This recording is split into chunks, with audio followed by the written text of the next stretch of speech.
morning, you guys. It's Noelle with Baker's Backyard Bounty, and today I am in my wonderful little greenhouse that my sweet husband rigged with Christmas lights. We still have a few panels left to put on, but that has not prevented me from using this bad boy this season, all ready to start my seeds. So I am chilly, like I'm on 2 sweaters. It feels wrong, but now is actually the time to be starting your tomato and pepper seeds. They need enough time to get nice and big and juicy to go out into the garden around end of March. In my zone, I'm in zone 8. That being said, if you don't get on it, you're going to be delayed. So today I wanted to go over just like the foundations of how to start seeds. When I began doing this at home, probably 4-ish years ago, I was a newbie and I made a lot of mistakes. So hopefully I can help prevent some of the mistakes that I made and you can have a really successful gardening season.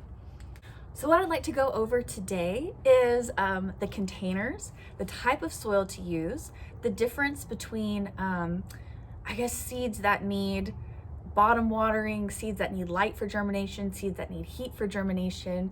So just the different variables to consider with the specific crops that you're using, lighting sources, and I think that's it. We'll see how far we get.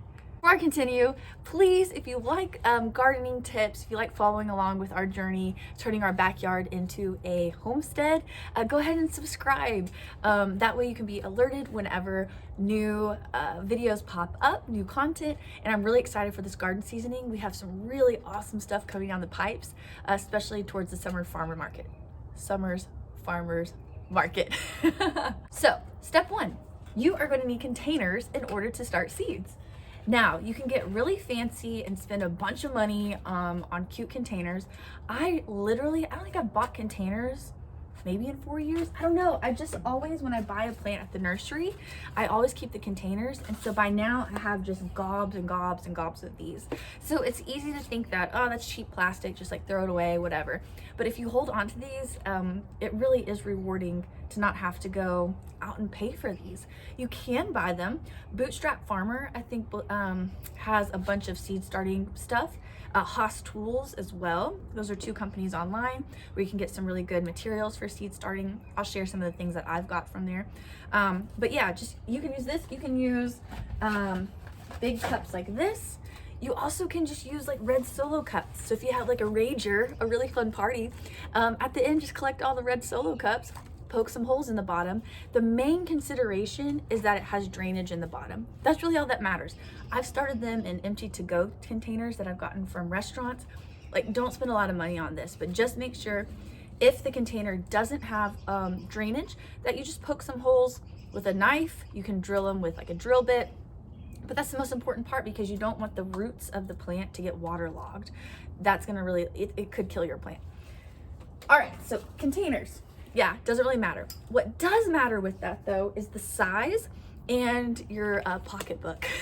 So the bigger the container, obviously, the more soil. So if I'm starting seeds in a container like this, typically, besides with peppers and tomatoes, I'm gonna start more than 1 seed in here, just because this is a lot of soil just for 1 plant, especially if I'm gonna piece them out and pot them up.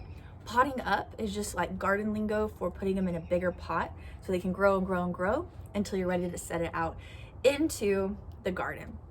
So if you have a tomato plant or a pepper plant and you start it in a teeny tiny container, you're gonna need to up pot that a lot until March or whenever it's safe in your growing area, in your zone. So for these, like I said, like if I'm starting flowers, I'll put several seeds in there just to let them germinate. I don't have to spend a ton of soil just on 1 plant. I hope this is making sense. Let me go ahead and show you this real quick. So I got this from Haas Tools. This is a seed starting tray, so it has a ton of cells. I can't do math, but I think it's like 16 by 16, whatever the math on that is. So this has a ton of cells, but they're small. Can you see? So these are greens that I started. Hopefully, because of the weather, just the conditions we're having right now, I'm not gonna have to up pot these, meaning I'm not gonna have to put them in a bigger container before putting them in the garden. But if these were tomatoes, then definitely they would outgrow this well before March. And I've done that before. I've started tomato seeds in here. When they get too big for this bad boy, I put them in one of these bigger containers. But just to save on energy and be a little more efficient, I'm starting my tomatoes in these this year so that I don't have to do the up pot process. I'm just putting one seed. Okay, please let me know if you're confused. I think that made sense. Budget is slim, which mine has definitely been there before. Go ahead and buy just one bag of potting soil and do small cells, because you can start a lot of plants like this.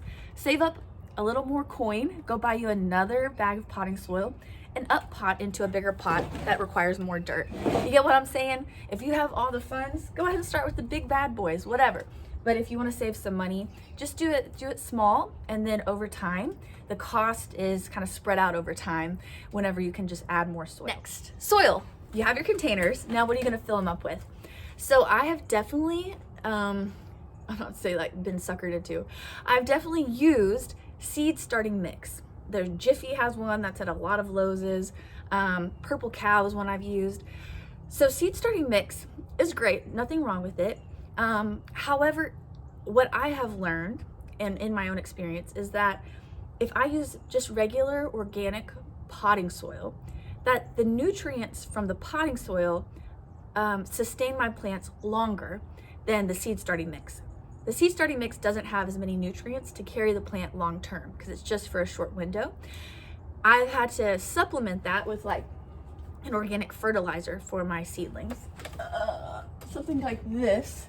This is Neptune's Harvest, but really what I've used is like fish emulsion. This is fish and seaweed fertilizer, but I've had to use this with my seedlings that I started with seed starting mix just because it didn't have enough nutrients.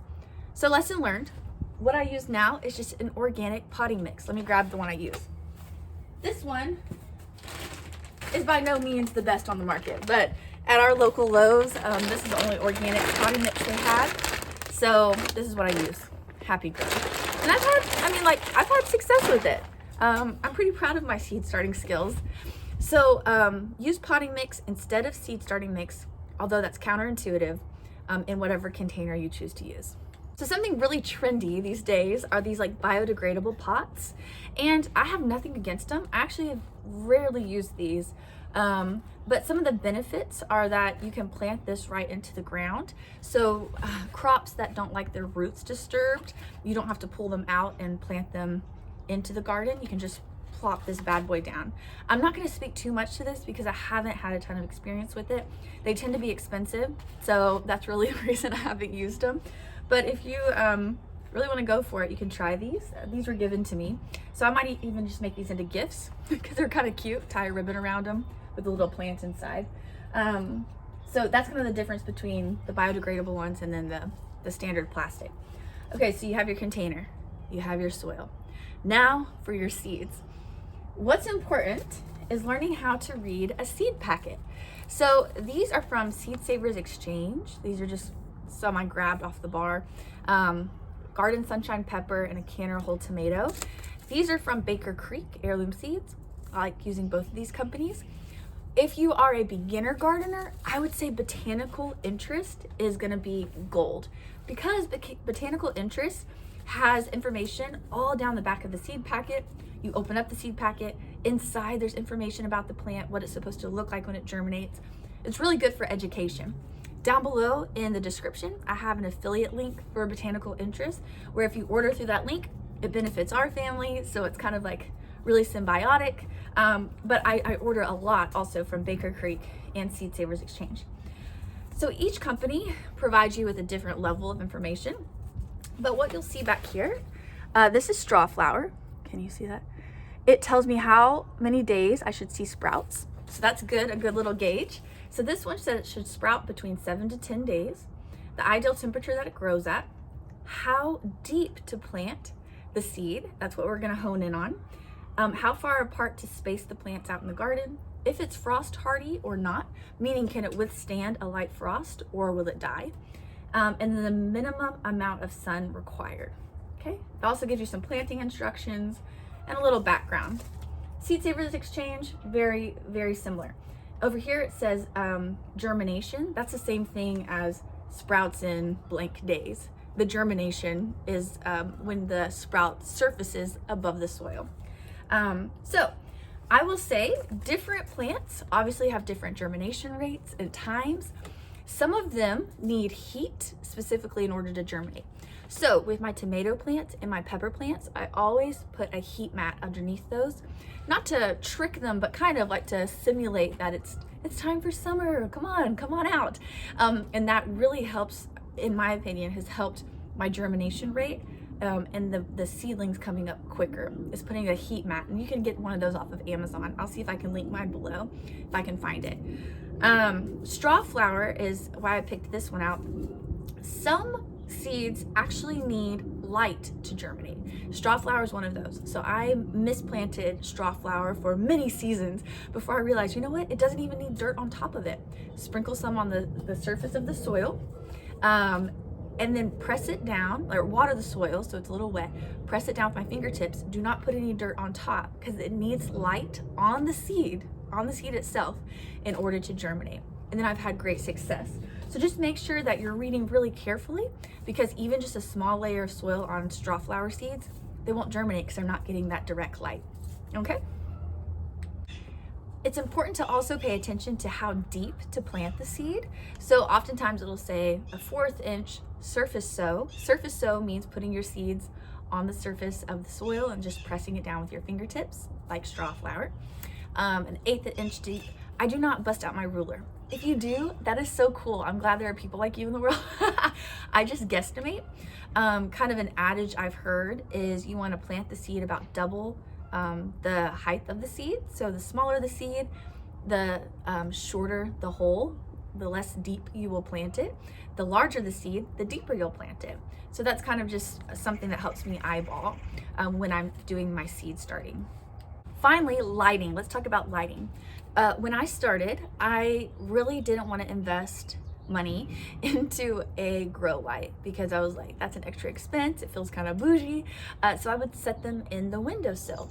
That was fine and dandy, except that my plants would get really leggy. Leggy is gardening slang for like tall and spindly. This one right here, this is a leggy seedling. See, it's reaching for the light. I haven't had these under the grow light because they've just been out in the greenhouse. I haven't really had space, and I haven't done a good job at rotating them under the grow light in the garage. But you really don't want leggy seedlings. These are not leggy. See, the length of the stem is not reaching for the light. These have been under the grow light, so they're doing really well. So if you're going to put them in the windowsill, just know that your seedlings are probably going to be reaching for the light, which means they'll be long and tall and spindly. It's not like doomsday if that happens. What you need to do is up pot them. So put them in a bigger pot, make the hole pretty deep, and then bury that stem so that the sprout, the leaves, are right above the soil line. And that's gonna help prevent it from becoming a weak, yucky, spindly plant that's not gonna flourish. So if you notice your plants doing that, like they're look like they're reaching for the light, you know that you need a stronger light source. That's why it is important, if you really want to be serious about gardening, not even serious, but if you want to have success in growing seed, which is much more economically sensible than buying transplants, plants that are already started at the nursery. Seeds are way cheaper, and so investing in a grow light now is going to benefit you long term over the seasons because you're not spending money on having to go buy plants already started. You can do it yourself. Grow lights. Okay, so with grow lights, I in the beginning went with a cheaper option and just purchased a bulb, like a UV light bulb. It put off a purple hued light. It's mostly for a house plant, but it was a single bulb that I screwed into our chicken heating lamp. That was great, except that it didn't distribute the light equally over my long seed tray. Like, this is a lot of space, right? I had the light right here, and so then I got that leggy sensation where these plants over here were reaching for the light this way, these were reaching this way. It just wasn't a good enough light source. So I invested in, it's like a bar light where it's long and thin and goes across an entire shelving unit. So I'm gonna go show you guys that now. Okay, so here in my garage, nothing fancy. We just have this metal shelving unit. And I have one grow light, oh, excuse my finger, right here that hangs from these lovely chains. Now, why I love the chains is that when I'm first starting to germinate the seeds, I can actually lower the light closer to the soil so that my seedlings don't have to reach, right? And over time, as the plants get longer and longer and taller, I can move the light up. And it's just, yeah, super beneficial. When I've grown tomatoes in here, the depth of the green of, these are actually tomatoes here, of the leaves is amazing compared to when I grew them in the window. They looked really pale comparatively when I grew them in the window. So I really recommend getting a grow light. This one I actually found at the Lowe's during COVID times. I haven't seen them these past couple seasons, but this is a GE light and the bulb has lasted me, I think we're on year 3. Oh, sorry, that's bright. I'm blinding you guys. But in here I have a bunch of different kinds of flowers and tomatoes, peppers. So this is just one batch. I rotate them under the light about every 12 hours. So before I go to bed, I'll pop the other set of seedlings in. So you don't necessarily want to keep the light on all the time. I have done that and it's not going to like seriously damage your plants. Sometimes it can stress them out, but if you leave it on for 12 hours, rotate, like I'll put this tray of greens I've been showing you under the light at night. That way you get more bang for your buck, I suppose. With the heat mat, so it's like a mat that the seedlings sit on that is warm, that actually will dry out your soil super fast. So I recommend not leaving that on all day, all night. Maybe for 12 hours, unplug it at night, plug it back in the morning. I know it's a little bit of extra work, but you'll have to water a little bit less. And that leads me to my last point, watering. How do I water seedlings?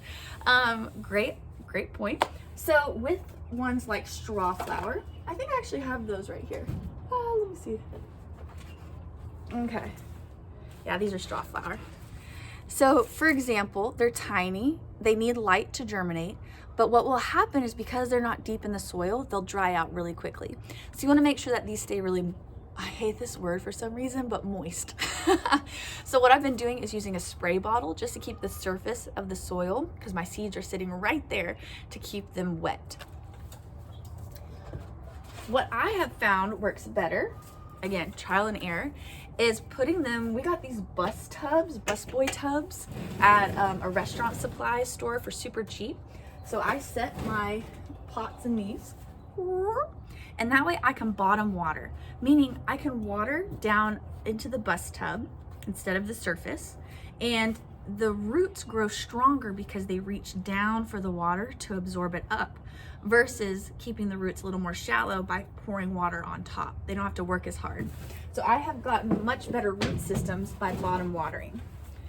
This tray, this is from Haas Tools again. So you buy the cells, which are all one unit, like that. And then you buy the bottom tray. So the bottom tray is really easy to bottom water here because I just pour it in here, fill it up, not all the way because I don't want them sitting soggy where the roots actually could like rot or get too wet. Wet feet is what they call it. But I fill it up maybe about 1/3 of the way and let it absorb from the bottom. You'll be surprised at how quickly your seedlings will absorb the water. So those are two ways. You can overhead water with like a sweet little can. I collect my kids' little garden kits people give them for gifts. I love these little water cans. Or bottom water, which gives you a stronger root system. It's up to you. If you are going to add fertilizer, I've made this mistake. So with something like this fish emulsion, when you pour it in the water can and then dilute it with water because it's concentrated. You do not want to pour this straight on your plants. It will kill them, it will burn them, it's too much. So you want to put just a little bit of fish emulsion or fertilizer concentrate in your water can, fill the rest up with water. When you pour it on top, if the concoction is too strong, it will burn your plants. And how you know that is the leaves will start to turn yellow and brown. Not ideal. So anytime I'm using fish emulsion or some kind of fertilizer concentrate for seedlings, I bottom water with the fertilizer so that it doesn't burn the leaves. The roots can absorb it, the leaves are fine. So that's just a tip that's helped me. Okay, last thing I promise, labeling. So you guys are probably gonna call me cheap. That's okay. You know, I know how to scrap. I'm scrappy. I didn't want to buy those little label tags like this. Obviously I did buy them. So what I would do is I would start my seeds in this, and I would get a piece of paper and I would go from like 1 to 16, and on the piece of paper I'd write down so I'd remember. Well, over time, as I watered and put them under and away from the light, it would get turned around and mixed up.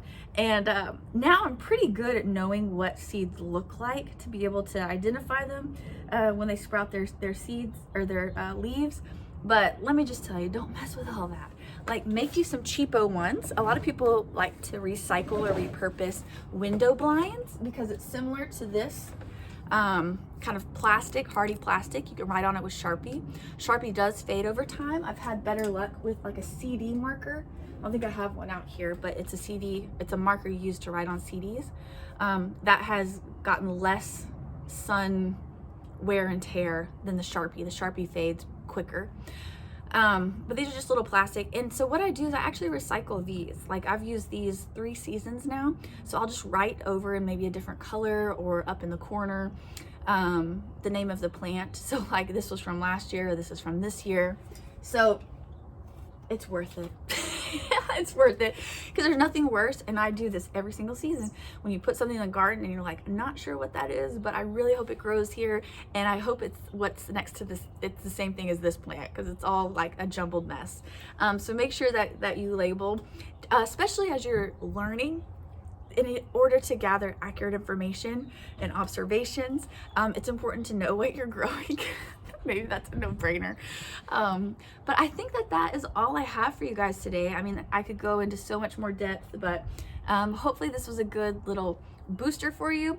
If your seeds are not germinating, try adding some heat, try adding extra light, try the bottom watering technique to make sure they're getting saturated enough, and just happy growing. Let me know if you have any questions at all down in the comments section. Again, you can order seeds through Botanical Interest down there. I think I actually have an affiliate code also for Haas Tools if you want to get some of the seed starting equipment. It is an investment, but I will say, trying to do it without it, you can definitely do it. It's just a little more work, so it's worth the investment. All right, I'll talk to you guys soon. Have a great rest of